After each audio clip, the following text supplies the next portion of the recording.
కూటమి ప్రభుత్వంపై మాజీ ఎమ్మెల్యే అనంత వెంకటరామరెడ్డి తీవ్ర స్థాయిలో విరుచుకుపడ్డారు. కూటమి ప్రభుత్వం అధికారంలోకి వచ్చిన నెల రోజుల్లోనే మొత్తం ఇసుకను దోచేశారని దుయ్యబట్టారు. చంద్రబాబు సీఎంగా ప్రమాణ స్వీకారం చేసేటప్పుడు 80 లక్షల మెట్రిక్ టన్నుల ఇసుక అందుబాటులో ఉండేదన్నారు. మద్యం పాలసీపై కూడా ఆయన స్పందించారు. గత 4-5 రోజుల నుంచి వింత నాటకీయ పరిణామాలు జరుగుతున్నాయన్నారు. బయట వారు ఎవరు టెండర్లు వేయకూడదని, ఎవరైనా వేస్తే వారు వ్యాపారాలు చేసుకోలేరని బెదిరిస్తున్నారని అన్నారు.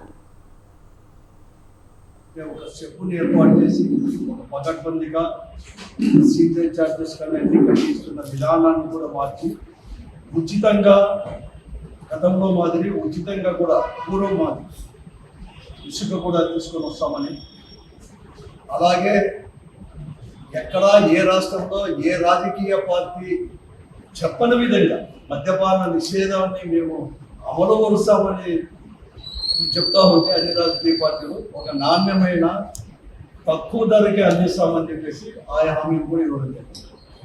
అంతేకాదు ఈరోజు ఈ రాష్ట్రంలో ఆ ప్రభుత్వం ఏదో దోచేస్తుందని, మీరు వస్తే వారికి అక్కడ అవకాశం ఇస్తే పెద్ద ఎత్తున కూడా ఒక సంపదను కూడా సృష్టించి ఇవన్నీ కూడా అమలు చేస్తామని కూడా పెద్ద ఎత్తున ఊదరు కొట్టి